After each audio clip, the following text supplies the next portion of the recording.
आज आप सब लॉयर्स के लेकर आऊँ आज एपीओ की काफी अच्छी बम्पर वैकेंसी। और इस वैकेंसी को आपको बिल्कुल शॉर्ट मत करिएगा, ये बहुत ही जल्दी वैकेंसी आने वाली है। हम इस चैनल पर आपको पहले ही अपडेट दे रहे हैं सो दैट आप इस वैकेंसी को टाइमली बेसिस पर अप्लाई कर पाओ और इसका एक पार्ट जल्दी से जल्दी बन जाओ। ये वैकेंसी काफी अच्छी क्राइटेरिया के साथ आ रही है, काफी अच्छे नंबर्स में आ रही है। तो मैं चाहूंगा जो भी कैंडिडेट इसके क्राइटेरिया को फुलफिल कर रहे हैं और इसके सिलेबस के बारे में हम आगे चल के बात करेंगे, तो वो भी आप ध्यान से जरूर देखिएगा सो दैट आप इसकी प्रिपरेशन अभी से स्टार्ट कर पाओ और इसका एक पार्ट अभी का भी बच जाओ। साथ ही साथ मैं आपको बताऊंगा कि क्या इसका एग्जाम पैटर्न होने वाला है, कैसे आप इसका पार्ट बन सकते हैं और कौन कौन से आपको क्राइटेरिया फुलफिल करने होंगे इस वैकेंसी को भरने के लिए।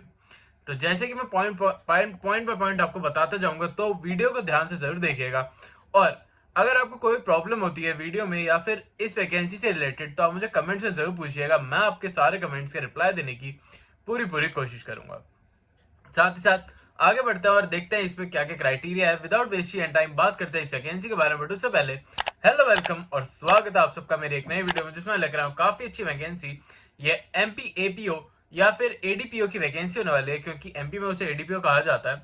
तो अगर आप यहाँ पे देखेंगे तो ये इनकी ऑफिशियल नोटिफिकेशन है, जिसमें ये साफ साफ लिखा हुआ है कि इसमें काफी सारी वैकेंसीज आने वाली है। और अगर इसके बारे में बात करें तो इसका आपको जो भी टेस्ट कंडक्ट कराया जाएगा उसके टेस्ट के आपको यहाँ पे पार्ट्स दे रखेंगे, कैसे वो टेस्ट कंडक्ट कराया जाता है। तो फर्स्ट जो आपका हाफ होगा वो आपका 150 मार्क्स का होने वाला है, सेकंड आपका 300 मार्क्स का होने वाला है। तो इन टोटल ये आपका 450 मार्क्स का आपका टोटल एग्जामिनेशन कंडक्ट कराया जाएगा।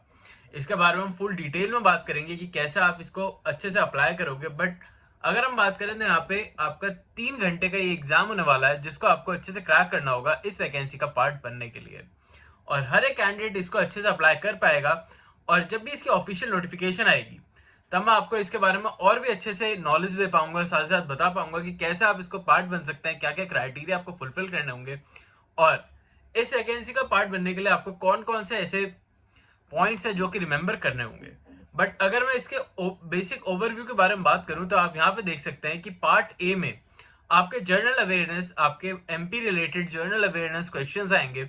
साथ ही साथ आपके general awareness Indian related questions आएंगे और general awareness related to world भी क्वेश्चंस आएंगे। अगर एमपी की बात करें तो 35 क्वेश्चंस आएंगे, ऑल ओवर इंडिया के 10 क्वेश्चंस और ऑल ओवर वर्ल्ड के 5 क्वेश्चंस आपको देखने को मिलने वाले हैं। इसमें 150 क्वेश्चंस और 150 मार्क्स का ये क्वेश्चन पेपर होगा आपका। साथ ही साथ अगर हम ग्रुप बी की बात करें या पार्ट बी की बात करें तो वो आपका लॉकअप एग्जाम कंडक्ट कराया जाएगा, जिसमें आपके 100 मार्क्स के क्वेश्चंस होंगे। हम उसके सिलेबस के बारे में भी अभी आपको मैं अच्छे से बताने वाला हूँ, तो वीडियो को लास्ट तक जरूर देखिएगा। अब इसके जो मार्क्स होने वाले हैं आपके लॉ के, वो 300 मार्क्स का होगा, जिसमें आपको इन टोटल आपको 3 घंटे का टाइम दिया जाएगा इन दोनों एग्जाम को कंडक्ट करने के लिए। तो अपने टाइम मैनेजमेंट को काफी ज्यादा इंप्रूव कर लीजिएगा इस एग्जाम का पार्ट बनने से पहले, सो दैट आप इसका पार्ट बन पाओ विदाउट एनी प्रॉब्लम। और जब भी ये वैकेंसी आती है मैं आपको टाइमली बेसिस पे अपडेट दे दूंगा। बट अगर मैं आपको ये बताऊं कि अभी ऑनलाइन अगर जितनी मैंने रिसर्च की है, मैंने और मेरी टीम ने, तो हमने यही देखा है कि इसमें एक्सपेक्टेड जो वैकेंसीज निकलने वाली है वो 92 वैकेंसीज देखने को मिलने वाली है। तो अभी के लिए हम इसे एक एक्सपेक्टेड वैकेंसीज ही देख के चलते हैं। मैं आपको ये सो श्योर तो नहीं बता पाऊंगा कि इसमें कितनी वैकेंसीज है, क्योंकि अभी तक इसकी ऑफिशियल नोटिफिकेशन डिक्लेयर नहीं हुई है। बट जैसे वो डिक्लेयर होती है मैं आपको अपने चैनल पर टाइमली बेसिस पे उसका जो भी अपडेट होगा वो टाइमली बेसिस पे दे दूंगा। अब जैसे कि मैंने आपको बताया था, जो भी इसका टेस्ट कंडक्ट कराया जाएगा उसके बारे में भी कुछ डिटेल्स हैं। जैसे कि वो एक कंप्यूटर बेस्ड टेस्ट होगा, जिसमें आपको जो भी ऑनलाइन बेस्ड जो भी आपके एमसीक्यू क्वेश्चंस होते हैं वो आपको कंडक्ट करने होंगे और उसके बेसिस पे ही आपको सिलेक्ट करा जाएगा इस वैकेंसी के लिए। अब ये एडीपीओ की वैकेंसी होती है आपकी असिस्टेंट डायरेक्टर प्रोटेक्शन ऑफिसर की, जिसमें आपको एपीओ की तरह ही सारे पर्क्स देखने को मिलते हैं। बेसिकली आपका एपीओ ही है, बट एमपी में उसे एडीपीओ कहा जाता है। तो इस बात का ध्यान आप जरूर रखिएगा। और अब बात करते हैं इसके सिलेबस के बारे में कि इसका सिलेबस क्या होने वाला है और कैसे आप इसे वैकेंसी का पार्ट बन पाओगे। और अब डायरेक्टली बेसिस पे इसके सिलेबस पे चलते हैं। बट उससे पहले एक इंपॉर्टेंट डिटेल कि अगर अभी तक आपने हमारा चैनल सब्सक्राइब नहीं करा तो अभी जाओ चैनल को सब्सक्राइब कर लो, बेल आइकन से प्रेस आउट कर लेना, सो दैट जो भी अपडेट्स होते हैं वो आप टाइमली बेसिस पे देख पाओ और उनको बिल्कुल भी मिस आउट ना कर दो।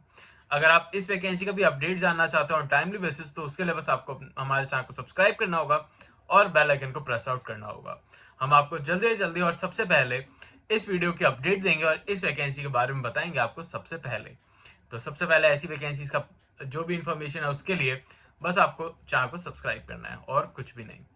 अब आगे चल के मैं बताऊंगा इसके बारे में, बट उससे पहले अगर आपने ये वीडियो लाइक नहीं करी है तो इस वीडियो को जाकर लाइक जरूर कर दो, क्योंकि आपके एक लाइक से हमें काफी ज्यादा मोटिवेशन मिलती है, जिससे हम आपके लिए और भी अच्छे अच्छे और नई नई वीडियोस लेकर आते रहते हैं। जैसे कि आपने देखा होगा हमने कुछ दिन पहले ही अभी एक ऐसी वीडियो बनाई थी जिसमें मैंने बताया था कि आपको कॉर्पोरेट सेक्टर में आप कैसे जा सकते हैं और वहां पे आप कैसे एक अच्छी इनकम जनरेट कर सकते हैं। तो वो भी वीडियोस आप चेकआउट कर सकते हैं। अगर आपको वैसी वीडियोस भी पसंद है तो मुझे कमेंट्स में जरूर बताइएगा। साथ ही साथ अभी तक तो आपने इस वीडियो को लाइक कर दिया होगा, तो चलिए बढ़ते हैं और देखते हैं इसका सिलेबस। तो सिलेबस की बात करते हैं। तो जैसे कि जनरल नॉलेज के क्वेश्चंस आने थे जो कि एमपी रिलेटेड है, तो यहाँ पे आपको एमपी की जो भी हिस्ट्री है उससे रिलेटेड क्वेश्चंस आएंगे। कॉन्ट्रीब्यूशन ऑफ मध्य प्रदेश आपके इंडिपेंडेंस मोटिवेशन में, आपके आर्किटेक्चरल में, आपके मेन ट्राइब्स कौन कौन से हैं, आपके फेस्टिवल्स कौन से हैं, फोक म्यूजिक्स इंपॉर्टेंट, आपके जो भी लिटिल फिगर्स हैं, और आपके टूरिस्ट प्लेसेस कौन से, और पर्सनालिटीज ऑफ एमपी क्या है। तो ये सारे तो हो गए आपके एमपी से रिलेटेड जर्नल क्वेश्चंस। अब अगर हम बात करें जियोग्राफिकली, आपको जो भी एमपी के जो भी जियोग्राफिकल एरियाज हैं उनके बारे में पता होना चाहिए। पॉलिटिकल एंड इकोनॉमिकल के बारे में आपको अच्छे से नॉलेज होनी चाहिए। करंट इवेंट्स और इंटरनेशनल नेशनल इवेंट्स के बारे में भी आपको अच्छे से नॉलेज होनी चाहिए इस एग्जाम को कंडक्ट करने के लिए। तो ये सब मैंने आपको काफी अच्छे से यहाँ पे दिखा दिया है, आप यहाँ पे देख सकते हैं। इसका स्क्रीनशॉट भी आप ले सकते हैं सो दैट आपको कोई प्रॉब्लम ना हो इन फ्यूचर इन सब के बारे में पढ़ते टाइम, या फिर आप वीडियो को पॉज करके भी इसे देख सकते हैं।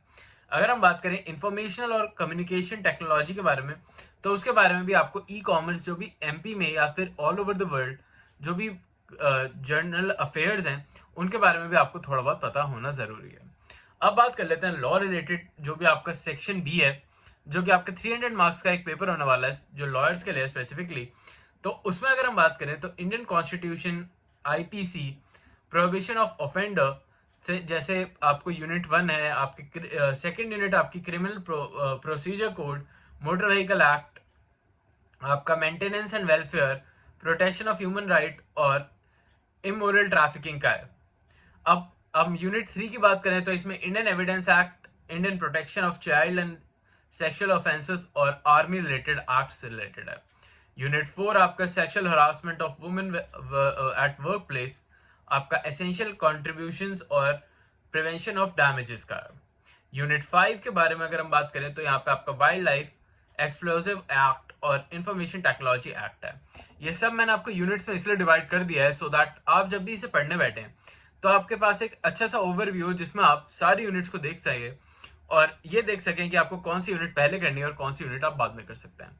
ये नंबर्स आप अगर आप यूनिट नंबर्स की तरह चले तो भी आप इसको अच्छे से अचीव कर लेंगे, बट अगर आप चाहो तो पहले आप छोटे जो भी टॉपिक्स हैं आप पहले उन्हें कर सकते हैं, जिससे आपकी जो नंबर ऑफ यूनिट्स हैं वो पहले जल्दी कवर हो जाएंगी। उसके बाद जो भी बड़े टॉपिक्स हैं आप उसे बाद में भी कर सकते हैं। तो ये आपके लिए एक अच्छा ओवरव्यू बन जाएगा। अगर मैं बात करूँ यूनिट 6 के बारे में तो यहाँ पे protection of women, domestic violence और डाउरी और इंडस्ट्रियल आपका रेपुटेशन जो एक्ट है वो भी आप इसमें अच्छे से कर सकते हैं। यूनिट 7 में आपका राइट टू इंफॉर्मेशन और प्री कॉर्पोरेशन और ऐसे एक्ट्स और भी आने वाले हैं। यूनिट 8 में नेशनल सिक्योरिटी जैसा एक्ट्स हैं। यूनिट 9 में prevention of corporation, juvenile justice और फूड सेफ्टी एक्ट जैसे। और यूनिट 10 जिसमें मैंने एमपी रिलेटेड जो भी एक्ट्स हैं उनके बारे में सारी आपको जो भी एक्ट्स इसमें आने वाले हैं वो सारे मैंने यूनिट 10 में दिए हैं, क्योंकि अगर आप ये एक्ट्स को एक बार रीड भी कर लोगे तो भी आप इनके आंसर्स अच्छे से दे पाओगे। आई होप आपको सारे पॉइंट्स क्लियर आउट हो गए हो। स्टिल अगर कोई प्रॉब्लम आती है तो आप मुझे कमेंट में पूछ सकते हैं सो दैट मैं आपकी हेल्प कर सकूं और गाइड कर सकूं आपको ऐसी वैकेंसीज का अच्छे से पार्ट बनने के लिए और ऐसी वैकेंसीज को और भी अच्छे से अचीव करने के लिए। आई होप आपको आज की वीडियो अच्छी लगी हो तो चैनल को लाइक और सब्सक्राइब भी कर लेना, बेल आइकन को जरूर प्रेस आउट कर लेना अपडेटेड वीडियोस को टाइमली बेसिस पर देखने के लिए और साथ ही साथ इनका एक पार्ट बनने के लिए। अगर आप चाहते हो कि मैं और भी ऐसी वैकेंसीज लेकर आऊँ आपके लिए तो बस मुझे कमेंट्स में बता दीजिएगा। अभी के लिए चलता हूँ, मिलता हूँ कल आपसे फिर से एक नई जॉब, नई वैकेंसी और नई अपॉर्चुनिटी के साथ। तब तक आप हमारी प्लेलिस्ट चेकआउट कर सकते हो जिसमें सारी वो वैकेंसीज हैं जो कि आप टाइमली बेसिस पे अप्लाई कर पाओगे, और जिनकी डेट अभी तक पेंडिंग है उन्हें जाओ और चेकआउट कर लो। अगर उसके क्राइटेरिया को फुलफिल करते हो तो उसे अप्लाई भी कर देना। अभी के लिए चलता हूँ, मिलता हूँ कल आपसे फिर से एक नई वैकेंसी में। अभी के लिए बाय।